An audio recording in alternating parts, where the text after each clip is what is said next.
আরাফার দিনের রোজা আমাদের সকলের রাখা উচিত, কিন্তু এই রোজা রাখতে গিয়ে একটা বিভ্রান্তির মুখোমুখি আমরা হই, একটা প্রশ্নের মুখোমুখি আমরা হই। সেটা হলো যে আমরা আরাফাতের দিনের রোজাটা বাংলাদেশে মানুষেরা কোন দিনে রাখবো? আমরা কি 9 তারিখে রাখবো নাকি 8 তারিখে রাখবো? কারণ হাজী সাহেবরা আরাফাতে যেদিন অবস্থান করেন সেদিন আমাদের দেশে 8 তারিখ হয়, চাঁদের কি থাকে 8 তারিখ থাকে।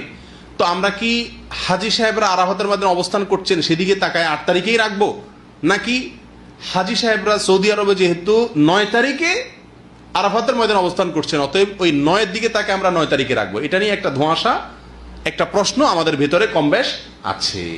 এই প্রশ্নের উত্তরে আমরা কি করব সে করণীয় ক্ষেত্রে আমি সংক্ষেপে বলতে চাই, এক্ষেত্রে ওলামায়ে কেরামের দুটি মত আছে এবং দুইটা মতই গবেষণামূলক।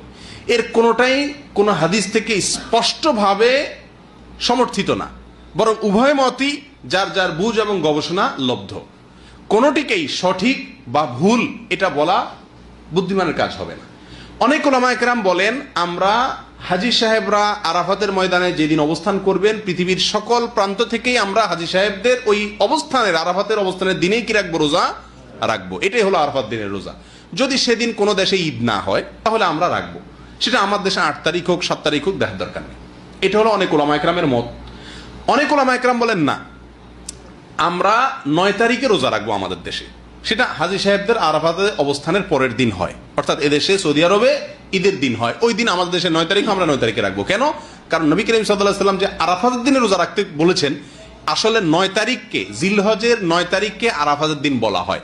এখানে তারিখটা হলো উদ্দেশ্য, আরাফাতের দিন এটা হলো শুধুমাত্র নাম। জিলহজের 10 তারিখে ইয়মুন নাহর বলা হয়, জিলহজের 9 তারিখে ইয়মে আরাফা বলা হয়, জিলহজের 8 তারিখে ইয়মুত তারবিয়া বলে। এগুলো হলো এই দিনগুলোর এক একটা নাম। যেহেতু নবী সাল্লাল্লাহু আলাইহি ওয়াসাল্লাম আরাফার দিন রোজা রাখতে বলছেন, অতএব 9 তারিখে রাখবেন, এরকম একটা মত ওলামায়ে কেরাম বলেন।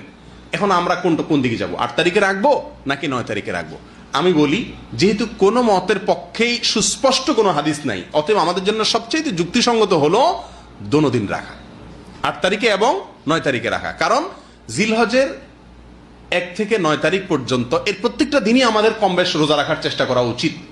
নবী সাল্লাল্লাহু আলাইহি ওয়াসাল্লাম বলেছেন, মা মিন আইয়ামিন আল আমালুস সালিহু ফীহিন্না আহাব ইলাল্লাহ মিন হাযিহিল আইয়াম। জিলহজের 10 দিনের চাইতে অন্য কোন দিনে আমল আল্লাহ তাআলার কাছে বেশি প্রিয় না। এইজন্য ওলামায়ে কেরাম বলেন যে এই 10 দিনের প্রথম দিনগুলো, ঈদের দিন বাদে প্রথম দিনগুলো প্রত্যেকটা দিনই কি রাখা উচিত? নফল রোজা রাখা উচিত। তবে বিশেষভাবে হাদিসে নির্দেশ হলো কিসে? আরাফাতের দিন রাখার জন্য। অতএব আমরা যদি 8-9, আমাদের দেশের লোকেরা 8-9 উভয় দিন আমরা রোজা রাখি জিলহজের, তাহলে সেক্ষেত্রে সন্দেহাতীতভাবে আরাফাতের দিনের রোজা রাখা আমার হয়ে যাবে।